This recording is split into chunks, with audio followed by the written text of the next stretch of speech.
আমরা বসিলা হাটের মধ্যে আমরা আছি এবং আমরা চেষ্টা করেছি বসিলা হাটে সাধারণত দেখা যেত হাট এখানে বসে আপনারা একটু আগে থেকেই হাসিলের কাগজটি চেক করুন।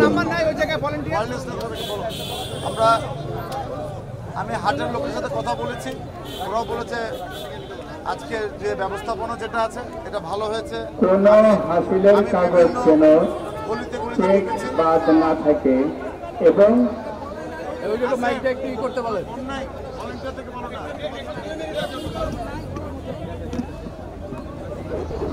ভাই একটু পরে বলি, ভাই একটু পরে বলি। আমরা এবারটা ঢাকায় বেশ কিছু হাট কিন্তু কমিয়ে দিয়েছি, যেরকম আফতাবনগরে কিন্তু হাট নেই। এলাকার জনগণ বলেছিল যে ওনাদের খুব অসুবিধা হয়, কষ্ট হয়, আমরা ওটা হাট দিই নাই। বসিলা হাটে আমরা দিয়েছি। আমাদের অন্যান্য 8টি হাট এবারটা বসছে। আমাদের এই আমাদের 8টি হাট বসছে, আমাদের 8টি হাট এবং একটা হলো স্থায়ী হাট আমরা বসেছি। এবারটা আমরা চেষ্টা করেছি মেনটেন করার জন্য এবং আমাদের হাট কমিটি আছে, ঢাকা উত্তর সিটি কর্পোরেশনের পক্ষ থেকে হাট কমিটি তারা তদারকি করছে বিভিন্ন হাটগুলোতে। আমাদের এখানে যারা আছে, মফিজ ভাই এখানে হাট কমিটির আহ্বায়ক আছেন, আমাদের রাষ্ট্রন আছে, সাথী আছে, আমাদের বাকি জাকির সবাই এখানে আছে, আসিফ সহ জনি আছে এখানে। এবং আমরা হাট কমিটির মাধ্যমে যেসব হাটগুলো দেখা যেতে মেইন রোডে চলে আসতেছে, সাথে সাথে আমরা হাট কমিটিকে আমরা বলি এবং হাট কমিটি তাৎক্ষণিকভাবে এটাকে অ্যাকশান নেয়। আমি সকলকে অনুরোধ করব যে আগামী পরশু দিন যে পশু জবাই যেটা হবে, আমি নগরবাসীর সহায়তা চাই। আমরা টার্গেট দিয়েছি এবারটা 6 ঘন্টায়। আমরা 2টার থেকে আমরা আমাদের টোটাল পরিষ্কার পরিচ্ছন্ন কাজ আমরা শুরু করব এবং গতবার 2টার থেকে আমরা করেছি হলো রাত্র 10টা পর্যন্ত, অর্থাৎ 8 ঘন্টায়। এবারটা আমার টার্গেট হলো 2টার থেকে রাত্র 8টার মধ্যে শহর, মেইন রোড, অলি গলি সব কিছু যেন আমরা ক্লিয়ার করে ফেলতে পারি।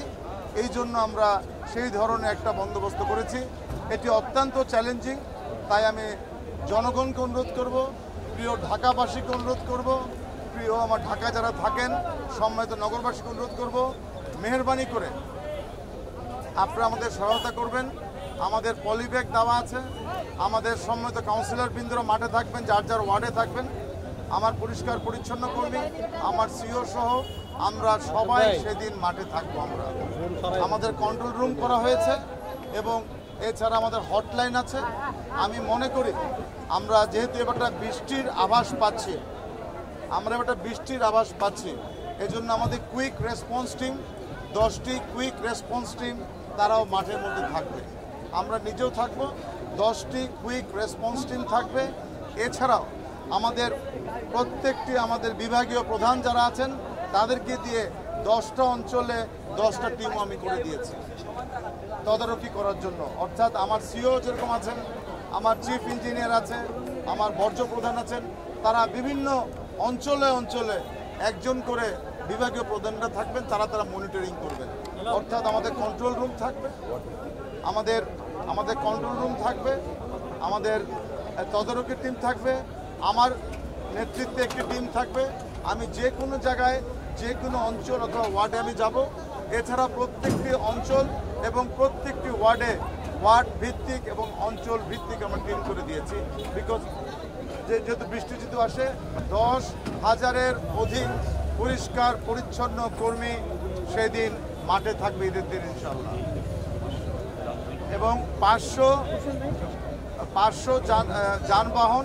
যানবাহন মাঠে থাকবে, রাস্তায় থাকবে আমাদের ক্যারি করার জন্য। আমাদের সবচেয়ে বড় চ্যালেঞ্জিং যেটা হচ্ছে গাবতলীতে আমাদের চামড়ার হাট বসে।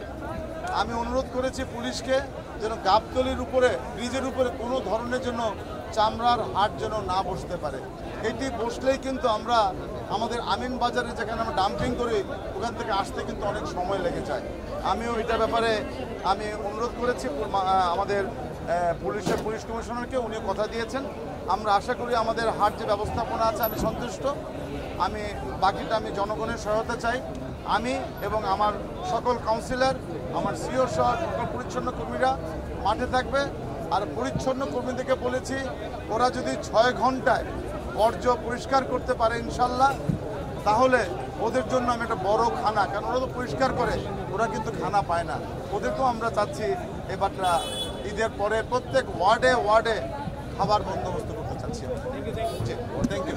আমরা যেটা করতে চাচ্ছি এবারটা প্রথমবারের মতন প্যারিস মাঠে, এটা প্রথমবার প্যারিস মাঠে আমরা যিনি যার গরু নিয়ে আসবে তাকে আমরা 1000 টাকা করে দিব পার গরুতে, অর্থাৎ উৎসাহ দেওয়ার জন্য যিনি গরু নিয়ে আসবেন তাকে আমরা 1000 টাকা করে দিব অর্থাৎ। এবং আমরা ওখানে রিক্সার ভ্যান রাখবো, আমরা 500 রিক্সার ভ্যান রাখতেছি প্যারিস মাঠে। আমরা আশা করছি এবারটা 500 গরু যদি আসে আমাদের সিটি কর্পোরেশনের 5 লক্ষ টাকা খরচ হবে। এই টাকাটা আমরা উৎসাহ দেওয়ার জন্য আমরা সেই সাবসিডি দিতে চাচ্ছি। এবং এটি যেরকম আমরা 3 নম্বর ওয়ার্ডেও করব, অনুরূপভাবে আমাদের 7 নম্বর ওয়ার্ডেও আমরা করব।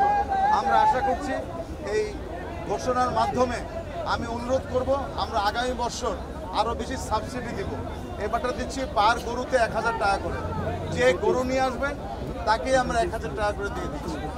এবং বিশেষ করে গরু কিভাবে আবার গরুর মাংস দ্বারা নিয়ে যাবে, আমি আমাদের প্যারিস মাঠে 300 রিক্সা ভ্যান আমি রেডি করেছি এবং আমাদের 7 নম্বর ওয়ার্ডে এখানেও 100 রিক্সার ভ্যান উপস্থিত থাকবে। আমাদের যারা পশু কোরবানি দিচ্ছেন, কষ্ট করে নিয়ে আসছেন, ওনারা কীভাবে নেবেন সেই জন্য আমরা টেস্ট কেস হিসাবে এই প্রথমবারের মতো পার, এটা এই কোনো সময় আজ পর্যন্ত হয় নাই কিন্তু, যে পার গরু আনলেই তাকে আমরা ক্যাশ 1000 টাকা করে আমরা দিয়ে দিচ্ছি। এটা আমরা চাই, তুমি যেটা বললা, আস্তে আস্তে উৎসাহ দিয়ে, কারণ আমরা আগে দেখেছি আগে গরু এনেছে বা গরু আনে নাই, আমরা চাচ্ছি ক্যাশ 1000 টাকা করে পার গরুতে আমরা দিয়ে দিব, অর্থাৎ এটি দিয়ে কিন্তু উনি ওনার অন্যান্য কাজগুলো কিন্তু করতে পারবে। এই ধরনের কাজ কনসেপ্ট আমরা নিয়েছি। জি, থ্যাংক ইউ। হাটের বর্তমানে ব্যবস্থা করে আমি বলেছি যতগুলো হাট আছে কালকে রাত্রেবেলা, পরশুদিন ঈদের প্রথম প্রহর থেকেই এই হাটের ভাঙ্গার কাজ আমরা শুরু করে দিব। কারণ দেখা যাচ্ছে যে কন্ট্রাক্টরদের উপরে বসে আমাদের লাভ হয় না। আমরা আমার প্রণিক মহোদয় এখানে আছেন, আমি প্রণিক মহোদয়কে বলেছি যে প্রথম প্রহর থেকেই হাটের যেই বাঁশ বা যেগুলো আছে এগুলোকে যেন তারা ভেঙে ফেলে।